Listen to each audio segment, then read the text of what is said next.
আজকে বিকেল থেকে সন্ধ্যা পর্যন্ত খামারে কি কি কাজ করলাম চলুন আপনাদের দেখাই। আজকে আমাদের বাসার আঙিনাটা পুরাটাই এলোমেলো আর নোংরা হয়ে আছে, কারণ আজকে আমরা আমাদের ছোট খামারটা পরিষ্কার করতেছি। বড় বড় খাঁচাগুলো আমরা বের করছি, এইগুলো ট্রেগুলো অনেকদিন ধরেই পরিষ্কার করা হচ্ছে না, অনেকটাই নোংরা হয়ে গেছে, তাই আজকে আমরা এইগুলো ভালোভাবে পরিষ্কার করতেছি। আপনারা জানেন আমরা অধিকাংশ প্রাণী আমাদের খাঁচাতে রাখি, তাই আমরা প্রত্যেকটা খাঁচার ট্রেগুলো ভালোভাবে পরিষ্কার করে নিচ্ছি। এখানে আমার মোটামুটি সবগুলো পরিষ্কার করা হয়ে গেছে আলহামদুলিল্লাহ। যেই মুরগির নিচে আমরা বিদেশি মুরগির ডিম বসাইছিলাম, অর্থাৎ সিল্কি মুরগির ডিম, মাশাল্লাহ আজকে দেখতে পারতেছি আমাদের বাচ্চা অনেকগুলোই ফুটে গেছে। সবাই মাশাল্লাহ বলবেন। ইনশাল্লাহ কালকে আমরা এদেরকে ব্রুডিং এ নিয়ে যাব। এখানে আরো দুইটা মুরগির ডিম নিয়ে বসে আছে, এখানে একজন চীনা হাঁসের ডিম নিয়ে বসে আছে। ইনশাল্লাহ আমাদের চীনা হাঁসের 2 দিনের মধ্যেই ডিম ফুটে যাবে। ভিডিও করতে করতে আলহামদুলিল্লাহ দেখলাম আমাদের কিং কোয়েলও একটা ডিম পেরেছে।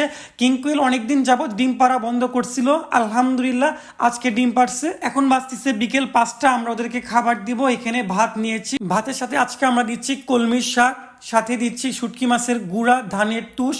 এগুলো সব উপকরণ দিয়ে আমরা ভাতটা ভালোভাবে মাখিয়ে নিব। তো আমার ভাত মাখানো হয়ে গেছে, প্রত্যেকটা বাটিতে ভাগাভাগি করে আমরা সবাইকে খাবার দিব। প্রথমে আমরা আমাদের হাঁসগুলোকে দিচ্ছি, এরপর মুরগিগুলোকে দিব, এখন আমরা দিব খাঁচাতে থাকা প্রত্যেকটা মুরগিকে। আলহামদুলিল্লাহ আমাদের মোটামুটি সবগুলো কাজ শেষ, খাঁচাগুলোকেও ভিতরে রেখেছি, ওদেরকে খাবার দিয়েছি। এখন প্রায় সন্ধ্যা হয়ে গেছে, এখন আমরা আমাদের খামারটাকে বন্ধ করব। এর মাঝে দেখতে পারবেন আমরা কিভাবে আমাদের পোষা প্রাণীগুলোকে খাঁচায় তুলি। তো প্রথমে আমাদের চীনা হাঁসের মধ্যে একটা হাঁস অন্ধ, সে ঠিকভাবে দেখতে পারে না, তাকে আমি হাতে ধরে ঘরের মধ্যে তুলে দিলাম। এখন আমার পছন্দের ব্রাহ্মা মুরগিগুলোকে 2 তলার ঘরে তুলে রাখতেছি। এখন আমরা আমাদের বাসার মুরগির বাচ্চাগুলো ঘরে তুলবো। আগে ওরা এই খাঁচাতে থাকতো, তাই ওদের অভ্যাস হয়ে গেছে, সন্ধ্যা হলেই ওরা এই খাঁচায় ঢুকে। প্রতিদিন এভাবে এক এক করে আমাদের ধরে এই ঘরে তুলতে হয়।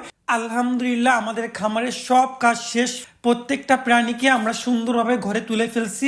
আজকের মতন আমাদের খামারের দরজা লাগাই দিচ্ছি। ইনশাআল্লাহ কালকে সকাল 6টার সময় আবার চলে আসবো। দেখা হচ্ছে পরবর্তী ভিডিওতে। আসসালামু আলাইকুম।